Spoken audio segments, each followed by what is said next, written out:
Namikai Entago Waninggapka.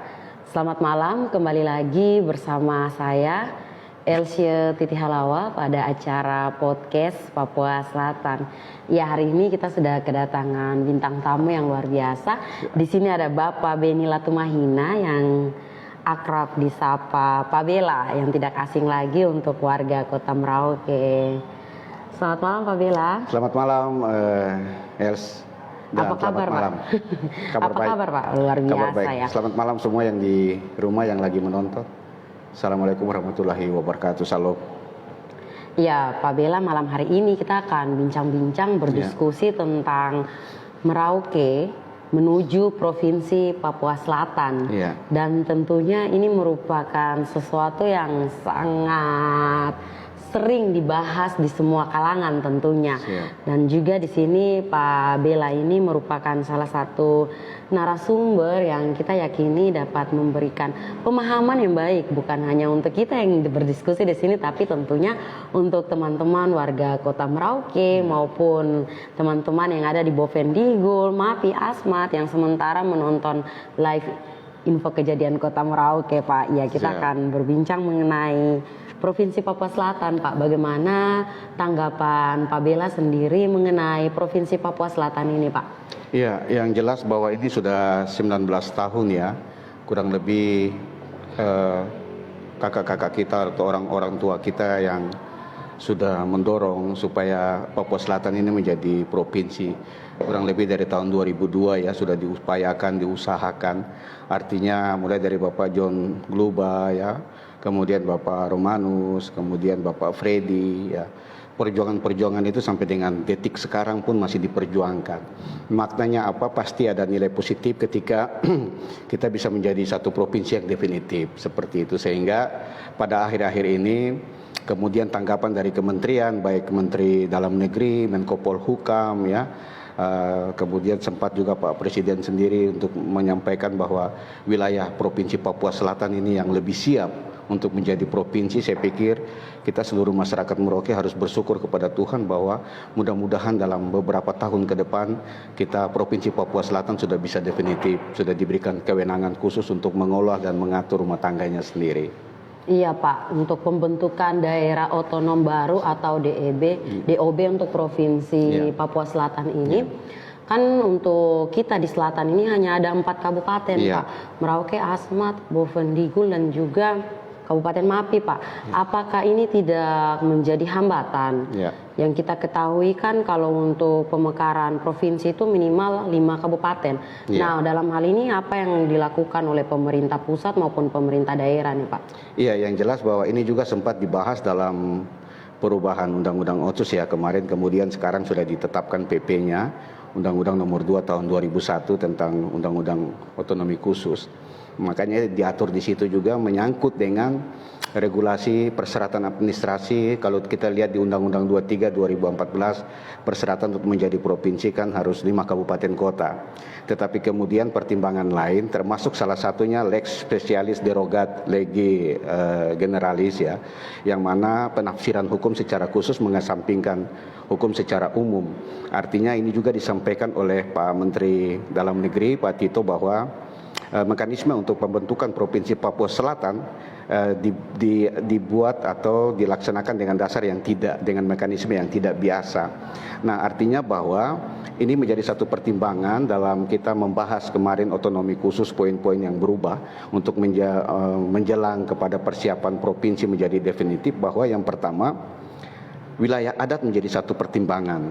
Bahwa kalau kita lihat wilayah Papua Selatan ini mulai dari Nederland Negonia zaman Belanda dulu sampai kemudian masuk kepada Undang-Undang 12 tahun 1969 tentang pembentukan provinsi dan juga kabupaten-kabupaten otonom di Irian Barat, yang mana wilayah Kabupaten Merauke yang masuk dalam Afdeling South Negonia atau Negonia Selatan atau sekarang Papua Selatan itu memang sudah dibagi dalam kurang lebih 6 wilayah adat yang cukup besar, 6 suku yang cukup besar, yaitu Marin, Mandobo, Auyu, kemudian Muyu, lalu kemudian Mapi ya, Yagai dan juga Asmat. Nah, ini kemudian dulu menjadi wilayah adat yang kemudian menjadi wilayah pemerintahan. Nah, kemudian sistem pemerintahan adalah pusat kendalinya di Kabupaten Merauke. Nah, oleh sebab itu dari wilayah adat menjadi wilayah pemerintahan, bahwa memang sebenarnya negara mengakui bahwa wilayah Provinsi Papua Selatan ini terdiri dari 4 kabupaten, yang mana tadi ada 6 suku besar tadi ya, 6 suku yang punya wilayah adat cukup besar. Nah, seperti itu, sehingga ini menjadi satu pertimbangan kenapa sampai ada kebijakan khusus untuk wilayah Papua Selatan bisa diangkat dengan 4 kabupaten. Artinya bahwa ini mencakup wilayah adat yang sudah diatur dari awal, dari zaman dulu sejarahnya menjadi wilayah pemerintahan sampai dengan sekarang. Nah, ini menjadi pertimbangan, sehingga kalau ada kabupaten lain yang masuk di luar daripada wilayah adat 4 kabupaten ini, maka kita yakin budaya, ya, etnis dan lain-lain pasti akan sedikit terganggu atau tidak mempunyai satu kesamaan seperti itu. Yang disampaikan Pak Tito bahwa untuk wilayah Papua Selatan ini dibuat tidak biasa, artinya luar biasa dong, Pak Bela ya. Lalu beberapa waktu lalu kan kita sempat dengar informasi juga simpang siur yang beredar di masyarakat bahwa Pegunungan Bintang juga nanti rencananya akan masuk ke Papua Selatan. Nah, ini seperti apa nih Pak? Mungkin bisa disampaikan supaya teman-teman yang menonton juga dapat mengetahui informasi yang jelas. Memang itu tadinya yang saya sampaikan tadi, bahwa memang didorong dengan persyaratan administrasi Undang-Undang 23 tahun 2014 tentang pemerintah daerah, itu harus 5 kabupaten kota, begitu ya. 5 kabupaten kota, maka pemerintah pusat menawarkan untuk bagaimana mendorong Pegunungan Bintang masuk. Tetapi karena tadi dengan dasar cerita tadi, maka seluruh tokoh di Papua Selatan juga menyampaikan untuk menolak, karena memang kita punya adat istiadat, budaya agak sedikit berbeda. Tetapi kemudian ini juga menjadi dasar ketika kita menjelaskan kepada pemerintah pusat, dalam hal ini Menteri Dalam Negeri, bahwa dari sisi wilayah adat ini agak berbeda seperti itu. Lalu kemudian Bupati terpilih untuk Pegunungan Bintang juga kebetulan kita ketemu di Jayapura dan mendiskusikan ini.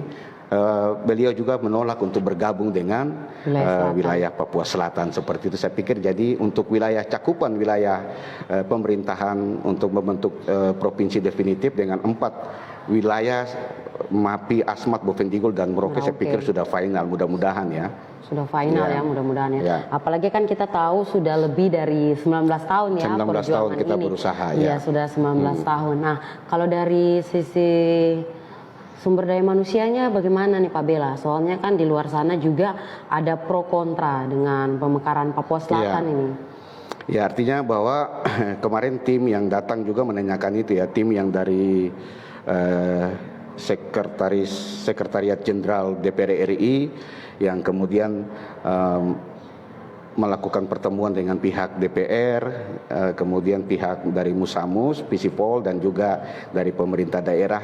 Mereka juga menanyakan hal ini ya, bahwa bagaimana kesiapan sumber daya manusia maupun pendapatan asli daerah dalam arti pembiayaan. Nah, ini kita sampaikan juga dengan beberapa dasar bahwa pertimbangan-pertimbangan ini secara administrasi, kalaupun ini dipakai sebagai dasar administrasi untuk membentuk Provinsi Papua Selatan, maka sampai kapanpun kita tidak akan menjadi provinsi seperti itu.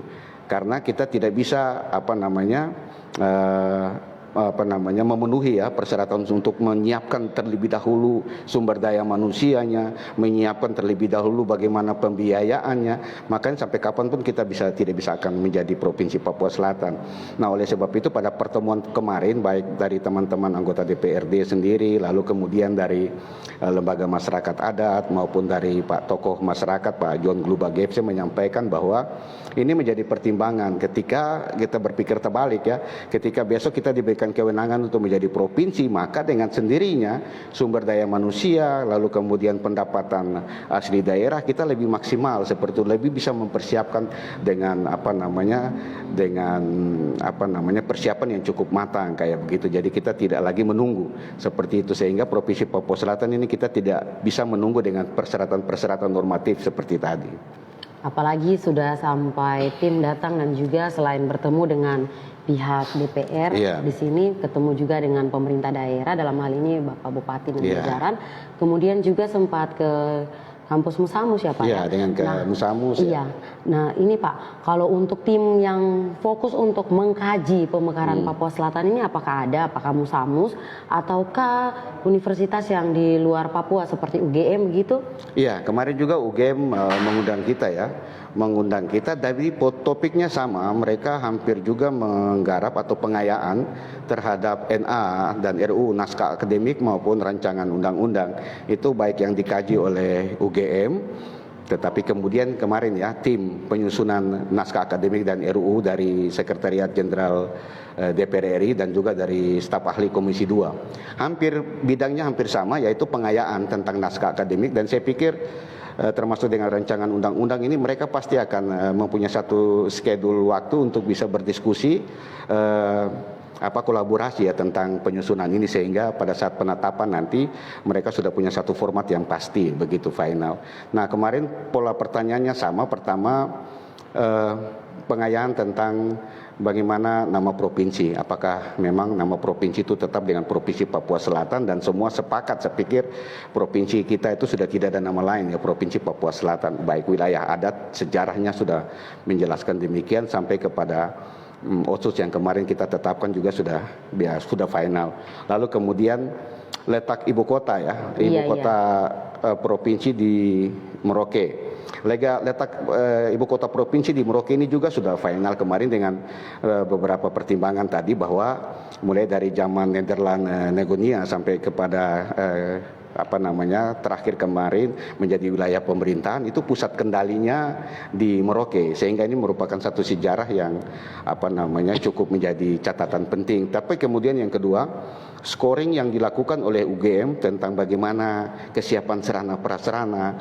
bagaimana dari sisi pertahanan, keamanan ya, kemudian dari sisi pendidikan ya dan lain-lain, kemudian transportasi dan lain-lain, itu scoring tertinggi adalah di Merauke, sehingga memang kemarin dalam rancangan undang-undang ketika UGM maupun kemarin dari perancang undang-undang maupun peneliti yang dari Sekjen DPR RI itu, mereka juga kita menyampaikan bahwa mungkin nama provinsi Papua Selatan dan ibu kota provinsi ada di Merauke itu sudah final dan tidak ada pilihan lain seperti itu.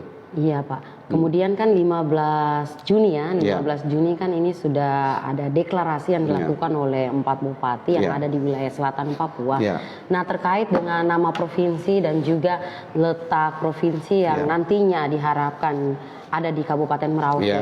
Bagaimana respon dari keempat bupati ini Pak? Apakah semua memang menerima untuk provinsi Papua Selatan ini akan ada di Merauke atau seperti apa Pak? Iya, kemarin memang sempat diskusi ya. Saya pikir ini memang kita demokrasi, jadi tidak ada masalah ketika ada beberapa kabupaten yang mendorong supaya di daerah mereka juga mereka siap ya. Dalam arti tidak menyampaikan secara luas atau punya dasar yang kuat untuk menyampaikan letak provinsi, tetapi mereka menyarankan atau menginginkan kalau di daerah kita juga bisa seperti itu untuk menjadi provinsi. Saya pikir ini tidak ada masalah ya, tetapi kemudian kemarin kita sudah sampaikan secara data, lalu kemudian lewat pengkajian dari tim UGM, lalu kemudian disampaikan oleh tokoh-tokoh ya. Nah, itu kemudian mengambil satu kesimpulan bahwa saya pikir sudah tidak ada lagi bergeseran, jadi sudah final, ibu kota provinsi adalah di Kabupaten Merauke dan nama provinsi adalah Provinsi Papua Selatan, seperti itu. Sehingga ini yang kemudian nanti diangkat dalam naskah akademik maupun dalam draft rancangan undang-undang. Berarti ini memang masih ada perjuangan Pak ya? Masih ada perjuangan. Masih ada perjuangan. Artinya kita menunggu ya. Kita menunggu untuk bagaimana rancangan undang-undang ini bisa ditetapkan. Kemarin kita lihat roadmap-nya bahwa bulan Juni tahun 2022 itu sudah ada penetapan rancangan undang-undang Provinsi Papua Selatan. Jadi kita harap schedule yang sudah digariskan ini mudah-mudahan tidak bergeser, sehingga Pilkada 2024 itu kita bisa ikuti sama-sama seperti itu. Dan tetap dikawal tentunya yang sampai menuju tahun 2022 nih Pak. Dan untuk Bapak Bela sendiri sebagai orang yang duduk sebagai penyalur suara masyarakat juga ya Pak ya, melihat Kota Merauke sendiri nih, Kota Merauke pada khususnya untuk masyarakatnya ya, masyarakat terutama masyarakat orang asli Papua. Menurut Pak Bella sendiri bagaimana ya melihat mereka untuk menyambut PPS ini seperti apa? Apalagi tadi Bapak sudah sampaikan sudah duduk juga dengan para tokoh adat, tokoh masyarakat. Nah, respon mereka nih seperti apa Bapak menanggapi hal ini? Yang jelas pasti ada pro ada kontra apa yang dilihat ya, tetapi memang saya harap ini seluruh masyarakat, terutama kita punya masyarakat orang asli Papua ya, dari 6 suku ini bisa mengerti bahwa ketika Provinsi Papua Selatan ini kita definitif, maka ada beberapa hal yang kemudian menjadi positif. Pertama, ketika kita menjadi provinsi, maka kita akan memberikan kesempatan dan juga ruang sepenuhnya ya kepada orang asli Papua untuk bagaimana bisa beraktivitas tentang politik, tentang pemerintahan, tentang perekonomian, tentang sosial budaya dan lain-lain. Itu yang pertama. Yang kedua, kita harapkan untuk harkat dan martabat orang asli Papua bisa berkembang, bisa meningkat. Lalu kemudian dari sisi kesejahteraan juga kita yakin pasti bisa meningkat dengan adanya pelayanan publik yang maksimal dan lain-lain. Tapi kemudian yang berikut bahwa kita menjadi satu negara persatuan sesuai dengan kita punya Pancasila ya. Pancasila nomor 3 tentang persatuan, lalu kemudian nomor 5 tentang keadilan sosial bagi seluruh rakyat Indonesia. Saya pikir ini pemerintah pusat pasti mengerti tentang keberadaan ketika provinsi menjadi definitif seperti itu. Memang ini juga masuk dalam satu naskah akademik yang merupakan landasan filosofis yang tadi ya. Tapi kemudian ada landasan sosiologis, artinya bahwa memang kita mengakui kita kurang tentang SDM ya, kemudian memang rentang kendali pemerintahan, lalu kemudian pelayanan publik kita tidak begitu maksimal seperti itu. Lalu kemudian memang ada perubahan sosial budaya, demografi ketika memang migrasi masuk ke wilayah Papua. Artinya ada perubahan yang cukup masif seperti itu, sehingga ini juga harus kita antisipasi seperti itu. Langkah-langkah untuk mengatasinya itu seperti apa Pak? Yang tadi Bapak sampaikan yang harus kita antisipasi nih, kira-kira apa yang harus kita lakukan ya Pak? Saya pikir begini, kita harus jadi provinsi, langkah yang paling utama. Kita harus definitif. Itu harus definitif. Kenapa? Kita lihat sekarang rentang kendali pemerintahan ya. Minta pemerintahan provinsi kita bisa lihat bahwa kita ada 179 kampung. Mereka tidak mungkin untuk menjangkau sampai ke sana. Satu, kewenangan tentang jalan. Nah, kita punya jalan utama ini terbagi kelas-kelas jalan. Ada yang namanya kewenangan provinsi, jalan provinsi. Nah, jalan provinsi ini tidak boleh dibiayai dalam APBD, tidak boleh karena pertanggungjawaban tidak bisa. Oleh sebab itu kalau kita lihat di jalan Okaba, Bian, Guti yang masyarakatnya susah payah, tidak usah jauh-jauh ke sana, Noken Jerai mungkin ya kita lihat. Susah, kenapa? Karena itu bukan kewenangan APBD, tidak punya kewenangan kabupaten, karena itu biayanya harus kewenangan provinsi.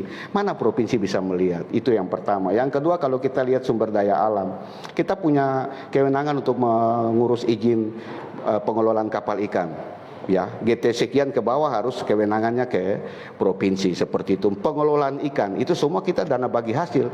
Kemudian banyak hal ya, macam sekarang galian C ya, pengelolaan pengelolaan hutan, semua izinnya di provinsi begitu. Lalu apa yang kita punya kebun tapi orang lain yang mengelola, hasilnya dibagi gitu loh. Ini kan karena apa? Karena memang kita tidak punya kewenangan full.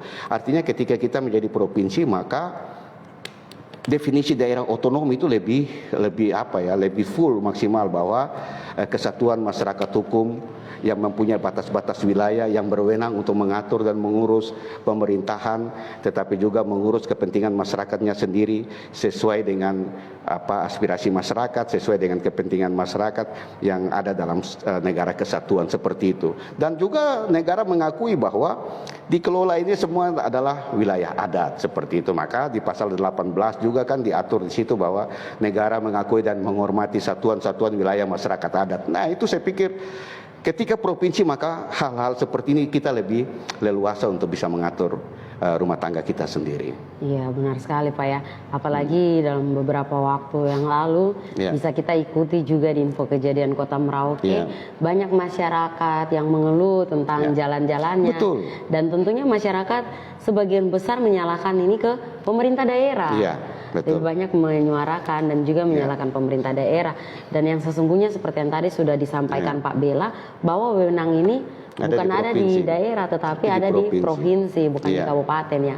Dan ini merupakan salah satu hal juga yang dapat menjawab keresahan di masyarakat sendiri ya. Betul, begitu, seperti Pak, ya. itu. Jangan itu, mungkin dari sisi pendidikan atau mungkin dari sisi kepegawaian. Saya pikir kita harus jujur terbuka. Di provinsi sana apakah ada, kita punya tidak sebanyak-banyak ada di keterwakilan kita punya UAP yang ada di provinsi di kantor gubernur ya. Tidak ada. Kemarin dikasih pendidikan juga untuk sekolah keluar negeri dan lain-lain. Keterwakilan dari kita punya masyarakat wilayah Papua Selatan ini juga tidak ada, saya pikir. Bisa kalaupun ada dengan jari. Ya, kalaupun ada mungkin 1-2 dan itu bisa dihitung ya dengan jari.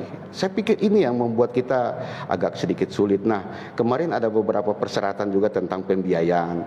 Nah, di situ di dalam naskah akademik maupun rancangan undang-undang kita juga minta kalau bisa memang perjalanan ketika kita menjadi definitif ya, mungkin ya perjalanan itu selama 2 tahun itu harus dibiayai oleh APBD 4 kabupaten ini. Tapi kita juga minta ya, kalau bisa karena memang provinsi itu adalah kepanjangan tangan daripada pemerintah pusat, maka kita juga minta supaya dibiayai juga dari APBD provinsi maupun APBN seperti itu, sehingga ada dana sharing untuk kita saling membantu. Sebenarnya bukan membiayai perjalanan provinsi selama 2 tahun, tetapi juga bantu dalam pembiayaan kita ketika Tuhan sayang pembiayaan pilkada serentak tahun 2024, mana kita memilih gubernur dan wakil gubernur Provinsi Papua Selatan. Saya pikir kita semua harus bangga ya ketika kita punya gubernur, wakil gubernur ada untuk wilayah Papua Selatan atau Provinsi Papua Selatan.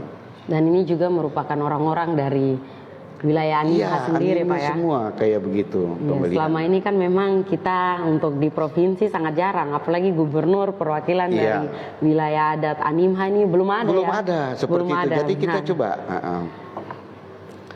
Nah, oleh sebab itu memang kemarin ada persyaratan yang kita cukup dari 4 kabupaten ini membuat satu persetujuan dalam surat pernyataan ya. Yang pertama bahwa nama Provinsi Papua Selatan, pertama itu nama provinsi adalah Provinsi Papua Selatan. Kita dulu sepakati baik dari Bupati maupun dari DPRD. Lalu kemudian letak ibu kota Provinsi Papua Selatan di mana di Merauke. Kita berempat 4 kabupaten ini kita baik Bupati maupun DPR kita membuat surat pernyataan. Lalu kemudian wilayah cakupan. Wilayah cakupan terdiri dari mana? 4 kabupaten, Kabupaten Merauke, Kabupaten Asmat, Kabupaten Bovendigul dan Kabupaten Mapi. Ini juga kita buat surat pernyataan. Lalu kemudian surat pernyataan yang keempat, kita siap untuk membiayai APBD, kita siap untuk membiayai ketika provinsi kita menjadi definitif selama 2 tahun begitu. Itu juga kita persetujuan. Lalu kemudian yang kelima, siap membiayai pilkada. Tahun 2004 Tuhan sayang membiayai pilkada pemilihan gubernur dan wakil gubernur itu juga dibiayai oleh 4 kabupaten. Kita juga siap seperti itu. Sehingga ini mudah-mudahan ya jalan terang bagi kita. Kalau kita kemarin lihat roadmap-nya bahwa pertengahan Juni 2022 penetapan RUU-nya dilaksanakan, maka tahun 2023 kita rencana paling tidak ada caretaker, penjabat gubernur yang dipakai untuk bisa mengantar kita pada masuk wilayah atau masuk pada saat pilkada 2024 seperti itu, pemilihan gubernur dan wakil gubernur. Wah, luar biasa ya, apalagi sampai 4 kabupaten ini sudah sangat siap tanpa mengorek-ngorek anggaran pemerintah pusat ya. Betul. Pak Bella ya. Artinya nih memang secara mental selain itu dari kita punya para pemimpin di wilayah selatan ini memang sudah menggebu-gebu ya untuk menyambut pemekaran provinsi Papua Selatan ini, yang mana juga ini merupakan sesuatu hal yang diimpikan selama 19 tahun lebih. Apalagi kemarin Pak Bella sudah sampaikan bahwa sempat duduk juga dengan Bapak John Lubagete ya Bapak ya. Lembaga masyarakat adat kita undang ya. Memang dalam pembiayaan ini kalau kita lihat memang APBD kita tidak mampu ya, tapi kita harus tetap punya semangat yang mampu tetap punya semangat untuk kita bekerja dengan harapan juga bahwa ada bantuan pendanaan, dana sharing dari APBD provinsi maupun APBN seperti gitu. Kalau tanggapan dari provinsi sendiri bagaimana nih Pak Bella? Ya, sampai dengan sekarang kita belum lihat, belum kita diskusikan. Kemarin kita juga sampaikan kepada tim ya, penyusunan naskah akademik maupun rancangan undang-undang maupun dari tim UGM untuk satu waktu mereka yang memfasilitasi kita dengan pihak gubernur di Provinsi Papua untuk kita duduk diskusi bersama kira-kira seperti apa sehingga ada penyamaan persepsi termasuk dengan persiapan ketika memang besok definitif Provinsi Papua Selatan definitif, ini kan kita harus persiapan ASN ya, pegawainya kita harus siapkan, kemudian asetnya harus kita siapkan. Nah, kemarin kita memberikan saran bahwa ini diberikan kesempatan kepada 4 bupati, 4 wakil bupati di 4 kabupaten ini untuk melaksanakan konsensus seperti itu, sehingga berapa sih pegawai dari Asmat yang bisa kita dorong ke provinsi, dari MAPI berapa, dari Bovendigul berapa, dan dari Merauke berapa, sehingga itu diatur dengan tentunya pasti prosentasinya kita inginkan untuk UAP lebih dominan seperti begitu. Untuk semua berpusat di Merauke ya, tentunya seperti begitu. Iya. Berarti memang selama ini untuk pemerintah Kabupaten Merauke, Asmat, Bovendigul maupun MAPI sudah melakukan upaya-upaya ya dengan cara selalu mesti ada diskusi ya, komunikasi terus yang intens yang baik, ya, yang kita harapkan sehingga masalah-masalah, kemudian ada masalah-masalah batas wilayah juga yang terjadi ya. Tapi saya pikir ini secara internal, secara adat bisa diselesaikan, karena kita agak sedikit sulit ketika menentukan batas wilayah adat dengan batas wilayah pemerintahan seperti itu, karena kalau batas wilayah adat itu kan dia punya sejarah cerita ya, sehingga itu tidak bisa kita samakan dengan wilayah administrasi. Nah, oleh sebab itu memang ini harus dari berbagai pihak, beberapa saudara-saudara kita, pemimpin-pemimpin kita di 2 kabupaten terutama Bovendigul dan MAPI bisa diskusi, komunikasi terus, sehingga masalah ini tidak terlalu menjadi satu hal yang kemudian mengganggu secara keseluruhan, karena kita di Kabupaten Merauke ini kan secara keseluruhan wilayah adat tadi 4 kabupaten ini ada kan kurang lebih 119.749 km persegi secara keseluruhan, sehingga ini cukup luas dan kalau kita lihat luas wilayah ini memang sudah sepantasnya untuk kita mengelola menjadi Provinsi Papua Selatan seperti itu. Sudah sangat besar, malah lebih besar dari teman-teman yang ada di wilayah Jawa daerah lain ya, seperti itu. Jadi memang dari Bapak sendiri sudah turun juga menemui masyarakat yang ada di kampung-kampung Pak ya. Apalagi Bapak ini juga kan Pak Bela yang kita kenal merupakan orang nomor 1 DPR Merauke, dan tentunya Bapak punya wilayah jangkauan sampai ke kampung-kampung. Apakah pernah Bapak pergi kunjungan jalan tugas ke kampung-kampung? Apakah ada masyarakat-masyarakat juga yang ada di perkampungan yang menyuarakan tentang pemekaran Papua Selatan ini Pak? Harapan-harapan dan mimpi mereka lah. Mereka lebih banyak tanya kapan ya, seperti itu, lebih banyak tanya kapan. Tetapi ada juga yang kemudian menjadi menjadi pesimis karena memang sudah terlalu lama dan tidak ada hasilnya ya. Kemudian masyarakat kampung ada yang sudah kemudian pesimis, tetapi ada yang masih juga tetap semangat untuk menanyakan kira-kira kapan terrealisasi. Cuma dengar-dengar tapi sampai sekarang belum ada hal. Dan satu yang positif juga tentang definitif Provinsi Papua Selatan ini juga kan berarti kita punya MRP ya, Majelis Rakyat Papua Selatan akan terbentuk, kemudian bagaimana DPR Provinsi juga Papua Selatan akan terbentuk, dan ini kesempatan untuk saudara-saudara kita UAP untuk mengambil bagian dalam legislasi, badan anggota DPR, anggota MRP cukup sangat luas, sehingga kemarin kita kasih masukan juga kepada pengayaan untuk materi naskah akademik maupun RUU itu bahwa pemilihan baik DPR Provinsi ya Papua Selatan maupun DPRK Kabupaten, bahwa itu memang ada sistem pemilihan umum seperti biasa, tetapi juga ada dari pengangkatan kayak begitu. Nah, pengangkatan ini diatur oleh wilayah adat dengan catatan 25% dikalikan jumlah anggota dewan, dan itu semua sudah diakomodir seperti itu, sehingga ada kursi afirmasi ini dia terwakili. Begitu punya di MRP. Cuma di MRP ini juga kita minta dari 25% dari jumlah anggota DPR provinsi itu ada kurang lebih 30% perempuan yang masuk seperti itu, sehingga ada suara keterwakilan perempuan terutama untuk mengambil kebijakan-kebijakan publik begitu.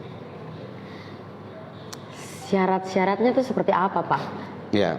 Pengangkatan ini tentunya akan diberikan wewenang ya kepada masyarakat adat sendiri ya? Ya itu nanti mungkin diatur di Perdasus ya. Ya sekarang kan kemarin kalau kita lihat Undang-Undang Otsus nomor 2-nya sudah ditetapkan, lalu kemudian kita lihat kemarin ada peraturan pemerintah tentang Otsus ini sudah dikeluarkan Presiden, dan di situ diatur ya tentang kursi afirmasi itu. Nah itu mungkin lebih baik lagi kalau secara teknis diatur dalam Perdasus, peraturan daerah khusus kayak begitu, yang di muatannya lebih mengarah kepada bagaimana pemilihan pengangkatan seperti itu, sehingga kayak begini seluruh wilayah adat bisa mengambil bagian di situ untuk mengatur. Dan kemudian ada satu ayat yang kemudian cukup bagus saya lihat, karena selama ini memang kursi afirmasi atau kursi pengangkatan ini dia tidak punya bagian untuk mengambil dalam pemimpin atau memegang satu kendali alat kelengkapan dewan. Tetapi kalau kita lihat kemarin disahkan oleh PP itu tentang Otsus itu, bahwa ada keterwakilan untuk duduk sebagai wakil ketua DPR ya, wakil ketua DPR menambah satu kursi ya. Dia tidak mengurangi aturan sesuai peraturan perundang-undangan dalam pemilihan langsung itu, pemilihan umum. Misalnya satu ketua, 3 atau 2 wakil ketua, maka wajib untuk menambahkan satu wakil ketua, jadi 3 wakil ketua yang mana keterwakilan dari kursi afirmasi tadi atau pengangkatan tadi. Saya pikir ini sudah cukup representatif ketika mengawal kepentingan masyarakat secara khusus begitu. Seperti yang tadi disampaikan juga ya dari Pak Tito tentang pemekaran Papua Selatan ini tidak biasa, dan juga proses-prosesnya ke depan ini luar biasa sekali ya. Apalagi mekanisme yang tidak biasa. Iya, apalagi Pak Bella tadi sampaikan untuk perempuan diberikan hak 30% Pak ya? Iya, 30% ya dari jumlah. Jadi ada keterwakilan perempuan. Keterwakilan perempuan. Ya. Sehingga bisa juga bersuara mengambil kebijakan-kebijakan tentang pelayanan publik begitu. Iya Pak. Saya mau tanya sedikit ini Pak Bella. Terkait perempuan ya. Untuk perempuan saat ini ya, yang keterwakilan perempuan selatan yang ada di Provinsi Papua sendiri ini berapa persen Pak? Ini kan kemarin kita amanahnya kan 30% ya. Tapi kalau kita lihat mungkin belum sampai ya, sampai dengan sekarang. Makanya sekarang perempuan-perempuan, hai perempuan-perempuan di wilayah Papua Selatan sekarang juga harus bekerja keras mencari kemampuan diri untuk bagaimana bisa bertarung, mempersiapkan diri untuk mari kita maju-maju sama-sama mempersiapkan diri dalam menyongsong Provinsi Papua Selatan. Ini peluang juga ya bagi perempuan-perempuan Selatan, Merauke, Mapi, Bovendigul dan juga Asmat ya. Kalau selama ini kan kita lihat memang untuk kita punya perempuan yang ada di provinsi bukan hanya laki-laki yang kurang, tetapi perempuan juga sangat kurang ya. Dan ini merupakan peluang yang sangat baik, sehingga diharapkan ke depan perempuan-perempuan yang dari selatan juga dapat mengambil bagian dalam roda pemerintahan ya tentunya Pak ya. Jadi ini sepenuhnya diatur oleh masyarakat adat ya, diatur seperti itu, sehingga kesempatan ini sangat terbuka lebar, memberikan kesempatan. Itu yang kita harus optimis seperti itu, sehingga kita bisa mengatur dan mengurus rumah tangga kita sendiri. Rumah tangga yang sudah diberikan sesuatu hak untuk masyarakat adat juga ya, untuk mengelola. Berarti memang ini bukan sesuatu yang biasa-biasa saja, ini sangat luar biasa nih. Sangat luar biasa, cuma karena memang terlalu lama, 19 tahun terlalu lama. Kemudian kalau kita lihat ada kepincangan ya, karena tadi memang rentang kendali pemerintahan terlalu jauh, lalu semuanya ditumpu kepada kabupaten kota, sehingga bupati, wakil bupati, DPRD agak sulit untuk bisa bagaimana mengatasi pelayanan publik, bagaimana meningkatkan kesejahteraan masyarakat, karena memang terbatas begitu loh. Karena kita tidak diberikan kewenangan terlalu luas untuk mengelola itu seperti itu, sehingga ketika kita menjadi provinsi maka seluruh kewenangannya diatur sendiri begitu, jadi secara definitif. Iya Pak, ini kan sudah 19 tahun setelah dicanangkan, disuarakan oleh kita punya pendahulu-pendahulu sebelumnya, di mana ada Bapak John Gluba GFC dan yang lainnya. Apa sih yang menjadi penghambat prosesnya kita ini sampai bisa makan waktu yang cukup lama sampai 19 tahun? Kendala terbesarnya itu apa Pak? Saya pikir ini memang unsur politik juga di dalam ya. Unsur politik di dalam, kemudian persyaratan-persyaratan administrasi kan dari dulu kalau diatur itu kan harus ada rekomendasi dari MRP, dari DPRP, dari gubernur. Nah ini juga satu kendala ya, satu kendala. Tetapi kemudian di dalam Otsus nomor 2 yang ditetapkan ini kan ada klausul klausul yang kemudian menjelaskan bahwa bisa saja diambil alih oleh pemerintah pusat dan DPR atas aspirasi masyarakat dari bawah. Maka ini kemudian menjadi mendorong jadi satu kesempatan. Tapi kemudian juga kemarin ada moratorium dari pemerintah pusat, dari presiden untuk membatasi semua pemekaran daerah otonom baru baik kabupaten kota maupun provinsi, karena memang ini juga menjadi catatan penting. Ada beberapa kabupaten kota yang kemudian gagal ya ketika dimekarkan, gagal untuk mengelola pemerintahannya karena keterbatasan anggaran dan sumber daya dan lain-lain. Tetapi kemarin kita menjamin kepada tim dari UGM maupun tim penyusun akademik dari DPR RI, baik tenaga ahli, perancang undang-undang, penelitinya, itu kita sampaikan bahwa kita akan mampu untuk berdiri sendiri seperti itu, karena sumber daya alam kita cukup luas dan kita pasti bisa mengelola pemerintahan kita sampai dengan selesai. Dan tentunya dari Pak Bella juga dan juga Pak John Glubagetse dan kita punya para pemimpin sudah melakukan analisis SWOT melihat peluang-peluang, hambatan, hal-hal yang bisa mendukung proses pemekaran ini, Pak. Ya, satu sisi itu ya kesiapan kita dari sumber daya manusianya, sumber daya alamnya, sarana prasarananya mendukung ya. Tetapi kemudian yang membuat kita sedikit agak pesimis itu karena memang terlalu lama kita berjuang seakan-akan ini sebenarnya kurang dukungan juga sebenarnya. Ya, kurang dukungan dari provinsi juga itu yang membuat kita kurang begitu greget. Maka masyarakat kita, orang-orang kampung kita kan selalu bernanyakan itu, ada yang juga pesimis begitu. Jangan sampai ini cuma kita bicara-bicara nanti tidak jadi lagi. Tapi separuh juga ya tetap pesimis, optimis ya untuk kita bisa menjadi provinsi begitu. Jadi, iya Pak, menuju tahun 2022 ini memang akan rencana undang-undang daerah otonomi baru ini akan ditetapkan ya Pak ya? Rencana bulan Juni ya, mudah-mudahan Tuhan sayang tidak ada pergeseran sesuai dengan roadmap daripada DPR RI. Bulan Juni tahun 2022 itu penetapan undang-undang daerah otonom baru. Lalu kemudian kita harapkan untuk 2023 itu Kemendagri sudah mempersiapkan karatekernya atau penjabat gubernurnya untuk bagaimana mengelola kita, mengawal sampai pada 1 tahun dalam tahun 2024 pilkada serentak. Provinsi Papua Selatan sudah ikut berkiprah di situ untuk memilih dan menentukan gubernurnya sendiri dan wakil gubernur. Iya, itu yang diharapkan Pak Bella ya. Kemudian dengan komunikasi, kemudian Pak Bella juga sudah berapa kali bertemu dengan orang-orang dari kementerian. Nah, yang Bapak lihat sendiri dari Pak Tito dan juga dalam hal ini Menteri Dalam Negeri sendiri, respon mereka terhadap pemekaran Papua Selatan ini seperti apa, Kak? Ya, saya pikir yang disampaikan tadi ya Pak Menteri Dalam Negeri, kemudian Pak Menko Polhukam, ini sangat sangat mendukung ya, positif ya. Makanya berarti kita tentu harus optimis nih Pak. Kita harus optimis tapi juga diikuti ya, dibarengi dengan komunikasi yang intens begitu ya, sehingga persyaratan-persyaratan yang tadi disampaikan itu 4 kabupaten kota, 5 kabupaten kota ini juga segera diselesaikan begitu. Ada kebijakan khusus ya, lex spesialis, sehingga pembentukan ini Provinsi Papua Selatan ini tidak terbentur dengan syarat-syarat administrasi yang sudah diatur dengan undang-undang. Artinya bahwa ini lex spesialis secara khusus ya, kayak begitu. Pak Tito sendiri sudah sampaikan bahwa dengan mekanisme yang tidak biasa seperti itu, sehingga saya pikir tergantung kembali lagi ke kita di wilayah Papua Selatan 4 kabupaten ini. Mari kita sama-sama dengan satu tim ya, kita selalu diskusi intens baik ke Komisi 2 yang mempunyai kewenangan tentang pemekaran ini maupun di Kementerian Dalam Negeri. Saya pikir ini harus segera ya, dalam 1 tahun ini berjalan kita komunikasi intens dengan mereka.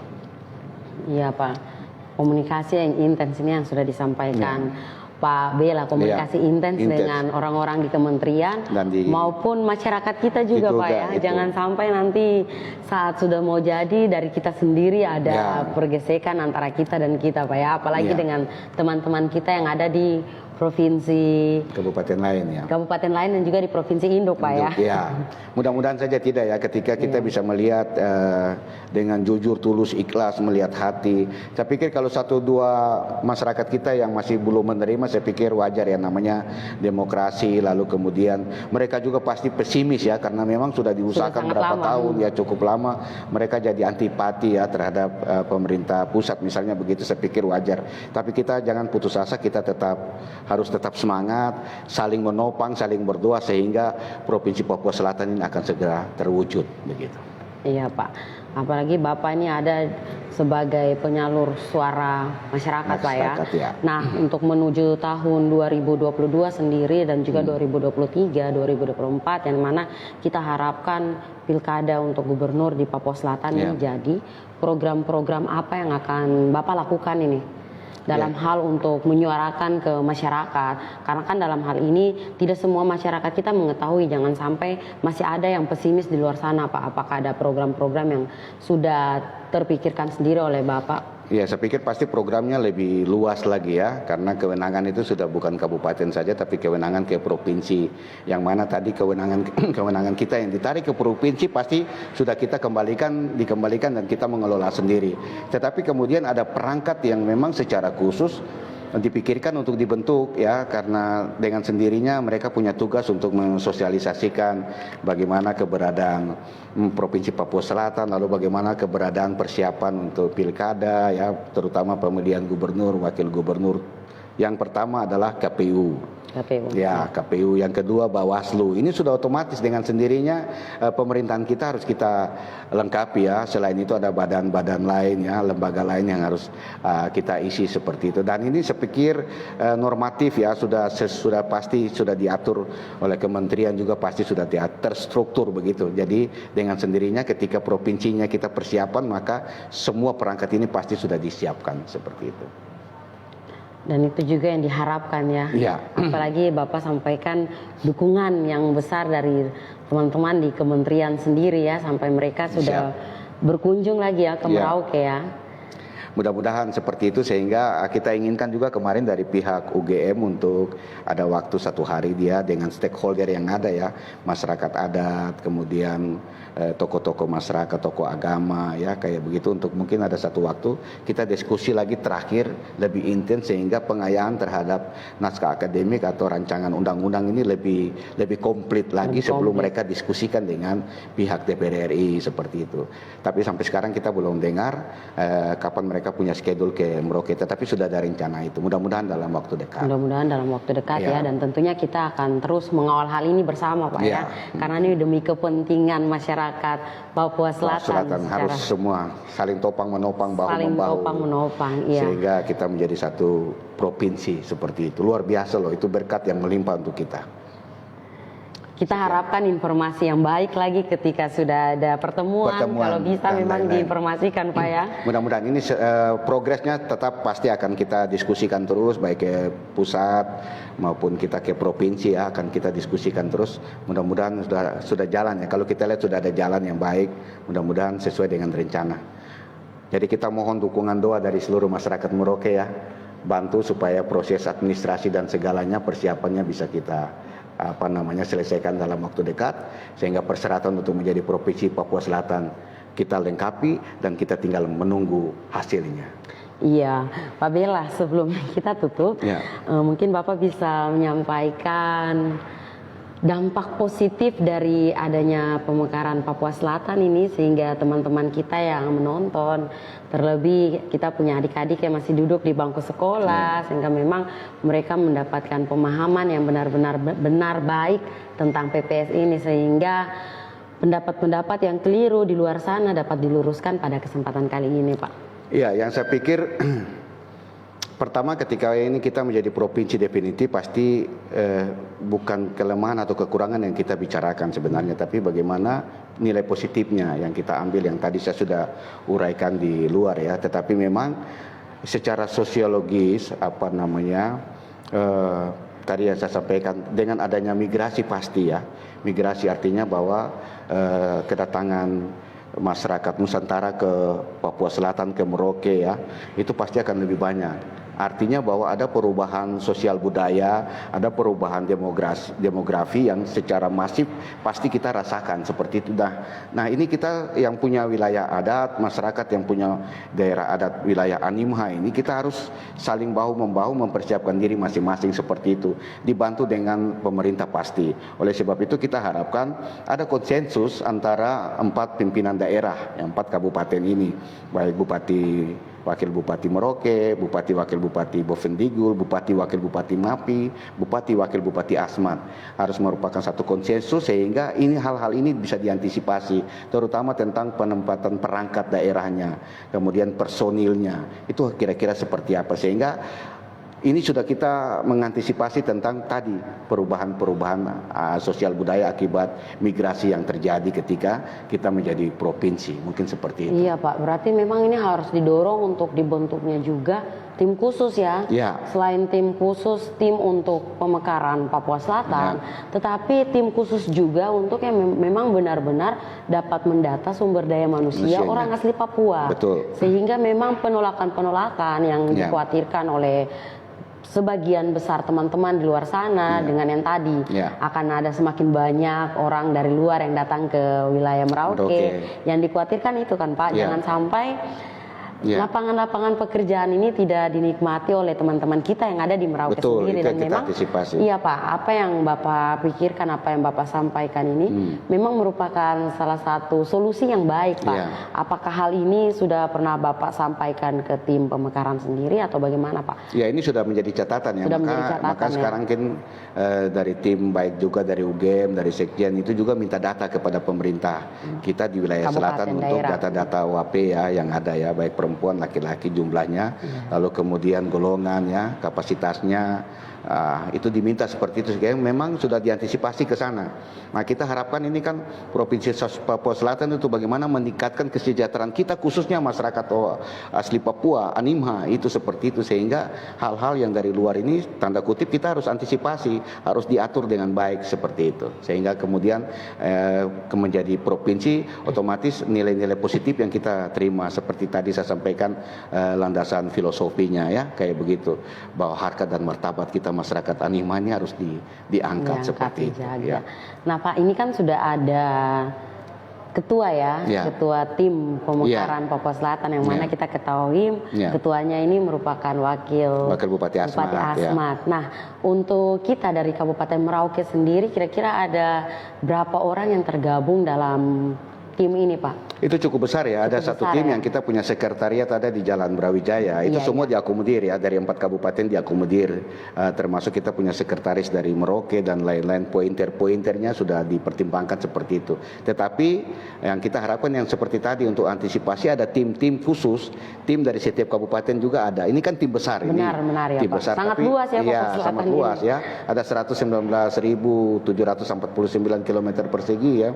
Jadi setiap kabupaten juga ada pun tim-tim kecil begitu untuk mengantisipasi seperti tadi. Artinya ada pengayaan, ada pendataan atau memberikan informasi, memberikan survei lah Pak ya. Ya seperti itu, sehingga antisipasi hal-hal yang tadi dipikirkan bisa kita minimalisir seperti itu. Karena ke depan ketika ada yang menolak tentunya sudah ada jawaban dari pemerintah sendiri. Dan memang kita harus antisipasi. Artinya seluruh masyarakat Indonesia ini manusia yang diciptakan oleh Tuhan ini kan dia punya hak ya untuk menyampaikan pendapat dan lain-lain. Dan itu harus diterima, kita harus diterima dan dikelola baik. Kritik yang membangun juga tentunya Pak ya. Dan itu memang harus dipikirkan untuk mengantisipasi hal-hal seperti itu. Demikian. Nanti memang kita punya Pak Bela ini di mana saja tetap menyuarakan apa yang memang menjadi kerinduan dari masyarakat begitu Pak ya. Saya pikir ya kita sudah merasa memiliki ya, kita sudah besar lahir di Merauke, orang tua kita lahir juga di Merauke. Saya pikir tidak ada pikiran yang lain-lain, tapi bagaimana sesuatu yang baik sebenarnya untuk daerah kita ini, kenapa tidak? Daerah kita berusaha Pak. Kita berusaha maksimal untuk salah satu yang paling utama bagaimana kita merindukan provinsi Papua Selatan karena positif seperti itu. Dibandingkan hal-hal negatif lainnya, tapi nilai positifnya yang lebih tinggi Pak ya. Iya.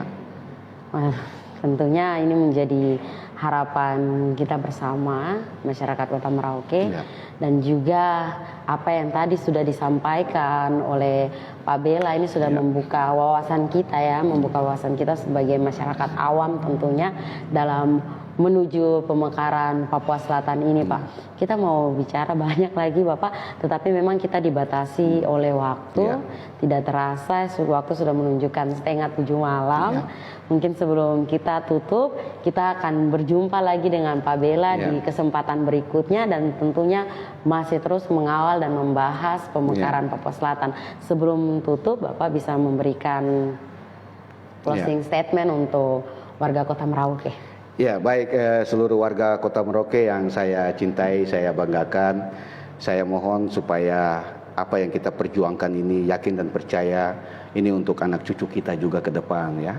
Perjalanan sangat panjang, dan yakin dan percaya juga mungkin salah satu provinsi ini menjadi provinsi Papua Selatan definitif adalah juga rencana Tuhan, rencana Allah Subhanahu wa taala, sehingga memang dalam kitab suci kita kan disampaikan bahwa ketika Tuhan membuka pintu tidak ada satupun yang bisa menutupnya, demikian. Tapi kemudian ada kata bijak yang menyampaikan bahwa bukan kesulitan yang membuat kita takut, tapi ketakutanlah yang membuat kita menjadi sulit. Tetap semangat, jaga prokes, kita sudah zona hijau. Mari kita sama-sama berdoa, sama-sama menopang, bahu-membahu.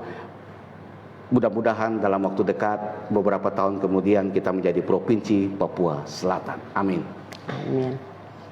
Luar biasa Pak Bella. Iya.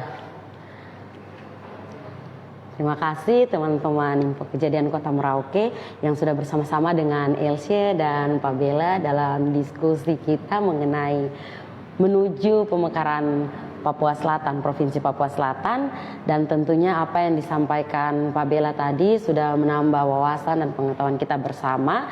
Ada hal yang baik yang akan kita kejar bersama. Dan tentunya tidak bisa dari satu pihak saja, tetapi kita membutuhkan dukungan dari semua pihak. Dan yang utama adalah ora et labora, Pak ya. Ora et labora. Ya, kita harus berdoa dan juga kita harus bekerja. Saya mengutip pesan yang disampaikan oleh Bapak John Glubagetse, salah satu tokoh kita di selatan Papua, khususnya Kota Merauke.